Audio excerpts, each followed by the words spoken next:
보실 말씀은 예레미야 47장입니다. 제 47장.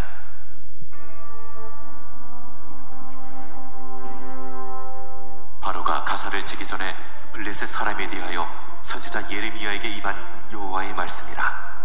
여호와께서 이와 같이 말씀하시되, 보라, 물이 북쪽에서 일어나 물결치는 시내를 이루어 그 땅과 그 중에 있는 모든 것과 그 성읍과 거기에 사는 자들을 휩쓸리니 사람들이 부르짖으며 그 땅 모든 주민이 울부짖으리라.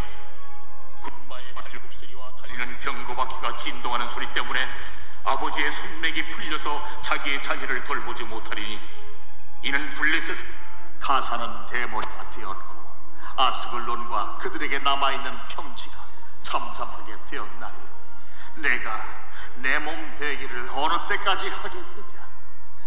오호라, 여호와의 칼이여, 내가 언제까지 쉬지 않겠느냐? 내 칼집에 들어가서 가만히 쉴지어다. 여호와께서 이를 명령하셨은즉 어떻게 잠잠하며 쉬겠느냐? 아스글론과 해변을 치려 하여 그가 정하셨느니라 하니라.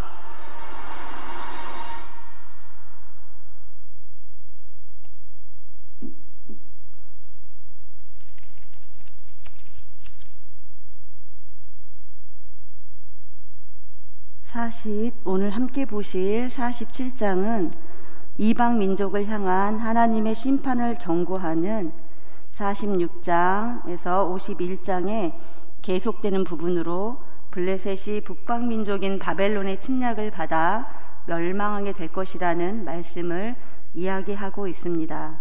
블레셋은 다윗과 솔로몬 시대까지만 해도 이스라엘의 지배 아래에 있었지만, 이스라엘이 남북으로 분열된 이후 세력을 확장시켜서 유다에게 매우 위협스러운 존재가 되어 있었습니다. 하나님께서는 이런 블레셋을 심판하심으로써 언약 백성인 이스라엘을 대적하는 자들에 대해 철저하게 보응하신다는 것을 강조하고 있습니다. 먼저 1절을 살펴보면 블레셋에 대한 예언을 시작하는 말로써 블레셋에 대한 말씀이 예레미야에게 주어진 때에 대하여 말씀하고 있습니다. 본문에 의하면 블레셋에 대한 예언이 주어진 때는 애굽의 바로가 가사를 치기 전입니다. 여기서 바로가 가사를 칠 때란 바로느고가 갈그미스로 북상할 때를 말합니다. 바로느고는 갈그미스로 북진하는 통로로 블레셋과 유다 지역을 관통하는 팔레스타인의 지중해 연안을 택하였습니다. 그러므로 블레셋과 유다가 바로느고의 군대에 북쪽으로 향하기 위한 통로를 열어주지 않는다면 애굽 군대와 블레셋의 유다와의 충동은 불가피한 것이었습니다. 다음으로 2절과 3절에서는 일방적인 사전통고 형식의 블레셋 멸망을 이야기하고 있으며, 5절과 7절은 가상적으로 멸망 당시의 블레셋 사람들과의 문답 형식을 빌어 블레셋 멸망을 말씀한 사실을 이야기하고 있습니다. 그런데 본문을 보면 애굽군의 블레셋의 가사를 친 사실이 1절에 암시되어 있음에도 불구하고 블레셋을 멸망시키는 주체는 애굽이 아니라 북쪽에서 일어나는 물로 언급되어 있습니다. 여기서 블레셋을 멸망시킬 주체를 북방에서 일어나는 물로 비유한 것은 블레셋을 멸망시킬 자들이 북쪽으로부터 거센 홍수와 같이 밀어닥쳐 블레셋 온 땅을 삼키게 될 것임을 시사한 것으로, 주체는 다름 아닌 바로 바벨론 군대입니다. 이러한 멸망의 예언은 하나님의 백성을 대적하는 악한 세력은 반드시 하나님의 심판을 받아 멸망한다는 사실을 보여주고 있습니다. 따라서 성도들은 악인으로부터 핍박을 받을 때 하나님의 보복을 확신하며 핍박을 잘 참고 견딜 수 있어야 합니다. 또한 이러한 핍박에 대하여 자의적으로 원수를 갚으려 하기보다 모든 것을 하나님께 의뢰하고 하나님이 일하실 때를 기다리고 소망해야 합니다. 그리할 때 우리는 세상에서 하나님의 백성다운 온유함을 잃지 않을 것입니다. 이렇듯 우리를 위해 일하시는 하나님, 우리의 대적에 보응하시며 우리에게 궁극적인 승리를 주시는 하나님의 일하심을 보면서 생각해 보아야 할 것이 무엇입니까? 그것은 세상 역사는 하나님의 뜻대로가 아니라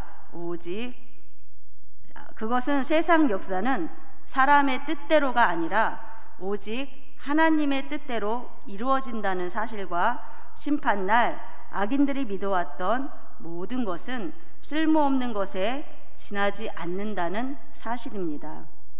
1절을 보면 바로가 가사를 치기 전에 블레셋 사람에 대하여 선지자 예레미야에게 임한 여호와의 말씀이라고 말씀합니다.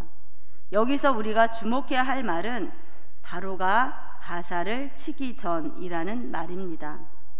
본문에서 언급된 가사는 블레셋을 대표하는 5성읍 중 하나로 이들 중 가장 남쪽에 위치한 애굽에서 가장 인접한 도시였습니다.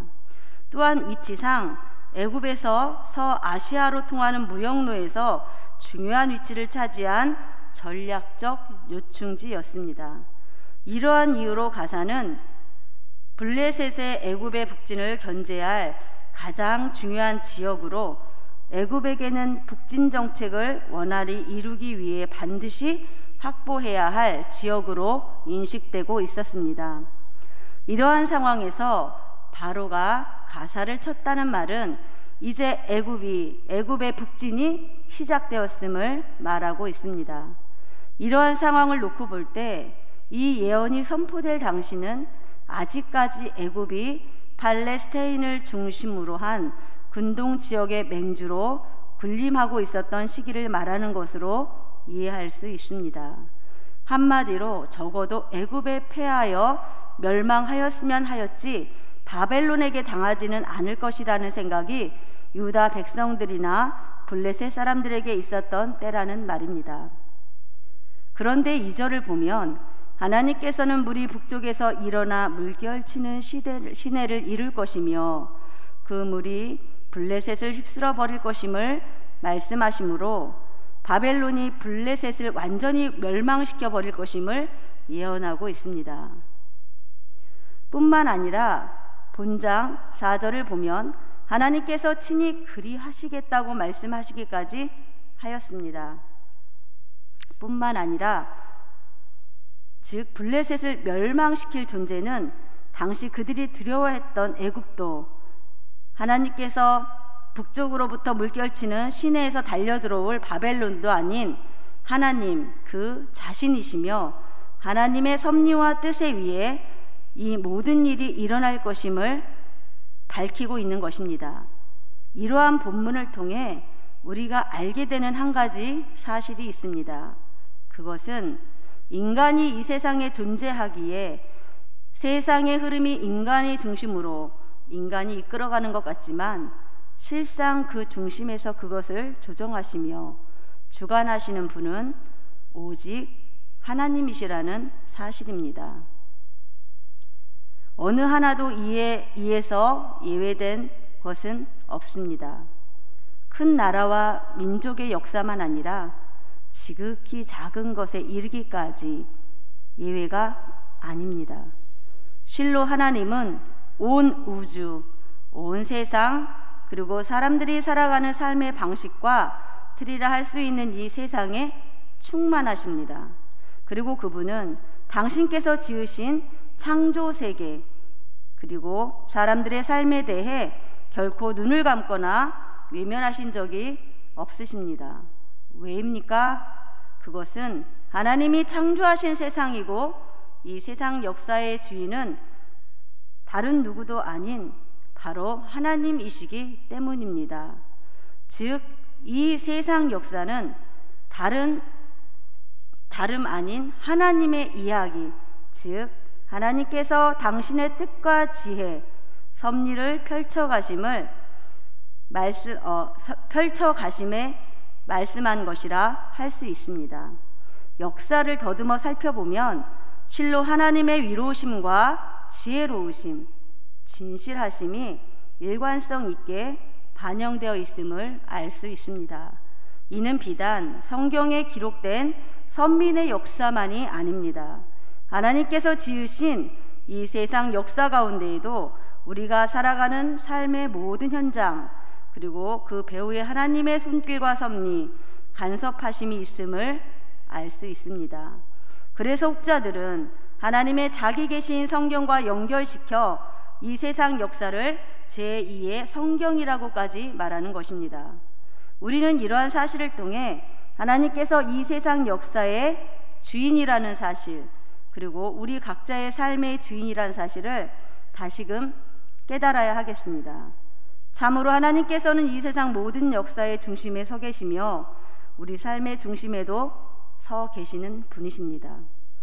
그리고 그분께서는 당신의 뜻에 따라 이 세상 역사와 우리 삶을 주관하시며 섭리하십니다. 다만 우리는 그분께서 이루고자 하시는 일에 동참할 뿐입니다. 그렇기에 우리는 어떤 일을 하기 전에 먼저 그분의 뜻, 그분의 인도하심이 어디에 있는지 깨달아 알아야 합니다. 그리할 때 우리는 진정 시행착오라는 불필요한 과정을 피할 수 있으며 하나님의 뜻에 합당한 자로 인정받을 것이며 우리의 삶 또한 그분의 선하신 인도와 섭리하에 복되고 온전한 것으로 세움을 입을 것입니다. 3절과 4절을 보면 블레셋의 하나님 심판이 내려졌을 때 어떤 일이 일어나게 될 것인지를 말씀하고 있습니다. 먼저 3절은 군마의 발굽소리와 달리는 병거바퀴의 진동으로 하나님의 진동으로 아버지의 손맥이 풀려 자기 자녀를 돌보지 못하는 일이 벌어질 것이라고 말씀합니다. 그리고 4절에서는 하나님께서 이처럼 블레셋을 유린하실 뿐 아니라 두로와 시돈의 궁궐을 둔 그들을 도울 자까지도 끊어버릴 것임을 말씀하십니다. 여기서 하나님께서 도와줄 자를 다 끊어버리신다는 것은 두 가지로 이해할 수 있습니다. 한 가지는 블레셋이 자신들을 도와줄 것으로 기대하였던 두로와 시돈이 그러한 기대를 저버렸다는 의미로 이해할 수 있습니다. 다른 한 가지는 그들이 도움을 주려 하지만 그들조차도 멸망할 위기에 처하여서 도무지 도울 수 없다는 것입니다.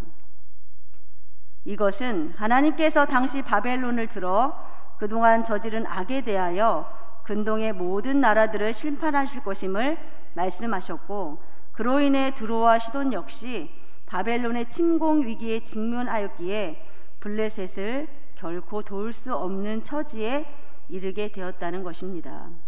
이러한 본문의 말씀은 하나님의 심판이 이루어질 때 있을 일에 관하여 중요한 영적 진리를 가르쳐 준다고 할 수 있습니다. 그것은 심판날에 사람들이 믿는 모든 것은 그야말로 무용지물일 뿐이며 심판을 벗어나게 하는데 아무런 도움도 될 수 없다는 것입니다. 이렇게 말씀하시는 이유는 너무나도 분명합니다. 하나님을 거역하는 삶을 살면서도 자기들을 온전히 지켜주실 것이라고 믿는 것들, 하나님 외에 의지하는 것들은 그것이 무엇이든 허무한 것에 지나지 않음을 가르쳐 주기 위함입니다. 이 사실을 깨달을 때 이 세상으로부터 오는 힘과 권력에 얽매여 사는 어리석음으로부터 허탄한 교만에 사로잡히는 데서부터 자유할 수 있습니다. 악한 자들, 어리석은 자들이 그러하듯이 하나님의 엄정한 위의 심판까지도 세상의 것으로 막아낼 수 있다는 치명적인 착각으로부터 자유할 수 있는 것입니다. 무엇보다 우리가 이를 깨닫고 있지 않을 때 우리에게 닥치는 모든 위기를 이겨낼 수 있으며 하나님의 도우심과 구원하심에 합당한 삶을 살게 될 것입니다. 오늘도 말씀으로 나를 비추어 세상적인 것들로부터 나를 지키며 하나님의 주권을 인정하며 헛된 것에 마음을 빼앗기지 않는 승리의 삶 되시는 귀한 하루 되시기를 소원합니다. 기도하겠습니다.